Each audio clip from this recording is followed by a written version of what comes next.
You know, when the Montreal Canadiens drafted this player, it was not for his offensive production. He was considered one of the best young defensive forwards of his generation. At 6 feet 186, he also played defense, but eventually settled on the back two of the ice. Now, this gentleman is a legend of Winnipeg, and continues to inspire and be talked about amongst Manitoba hockey fans because he was just that good. Now, Barry Legge, born Barry Graham Legge, in Winnipeg, of course, played in the NHL and the WHA for the Jets, the Nordiques, the Stags, Baltimore Blades, Denver Spurs, Ottawa Civics, Cleveland Crusaders, Minnesota Fighting Saints, and Cincinnati Stingers. Playing for almost all the WHA teams of the second or third year of the franchise is quite a distinction. He was an in-demand player, is what I would say. Now, he spent part of 3 seasons with the Quebec Nordiques and the Winnipeg Jets in the early 70s and into the 1980s. Now, when I talked about being a strong defensive player, he came to prominence when he made a name for himself with the Fort St. James Canadians before he graduated to his hometown Jets, the Winnipeg Jets of the WCHL.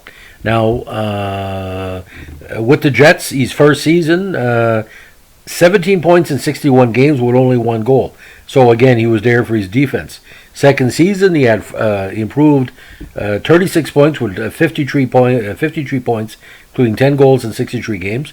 And his penalty minutes were quite strong too. He was a very rugged defenseman. Third year with the Winnipeg Cubs, he had 47 points in 66 games. Now, 74 again was his draft year.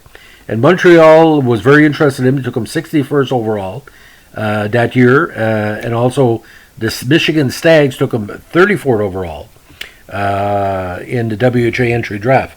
Now he decided to go with Michigan rather than Montreal.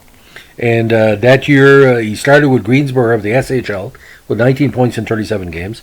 And eventually graduated to the Stags, which also became the Baltimore Blades. He had 21 points in 36 games. Next season, it was in the Denver Spurs and Ottawa Civics system, 14 points in 40 games. And he also played with the Cleveland Crusaders that year, where he had 7 points in 35 games. So, ladies and gentlemen, he played with 5 WHA teams in 2 seasons, and there was only 2 really franchises, because Michigan moved to Baltimore and Denver moved to Ottawa for the postseason. He eventually made his first playoff appearance with Cleveland in 76 with 1 assist in 3 games. Now, 77, he found himself with the Minnesota Fighting Saints for 2 games, then went with the great Cincinnati Stingers, the Rick Leduc squad and the Rick Dudley squad for 3 seasons. He had 29, 24, and 11 points over those 3 years. Now, in 1980, he found himself with another WHA team, but in the NHL with the Quebec Nordiques in 1980. 3 assists in 31 games.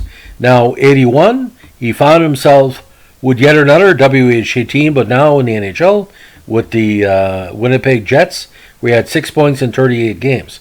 82, after a cup of water with the Tulsa Oilers that year, he played 38 games with Winnipeg, scored his first NHL goal that year with 2 additional assists for 3 points in 38 games. Now, let's just look at this, ladies and gentlemen. Just say that he played with the original Winnipeg Jets, with the NHL Winnipeg Jets.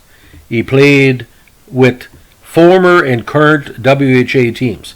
Michigan, Baltimore, Denver, Ottawa, 4, Cleveland, 5, Minnesota, 6, Cincinnati, 7, Quebec, 8, and Winnipeg, 9. Again, a very, very popular player, a very hard-working player, and like I said, a lot of people felt he was an overachiever because a lot of people believe that Legge basically career might have been done after the NHL merged. But this is kind of bizarre, ladies and gentlemen. The Jets claimed Legge off the Stingers roster for $79, but a few days later he was traded to the Nordiques for Barry Melrose, which we've done a podcast on this before.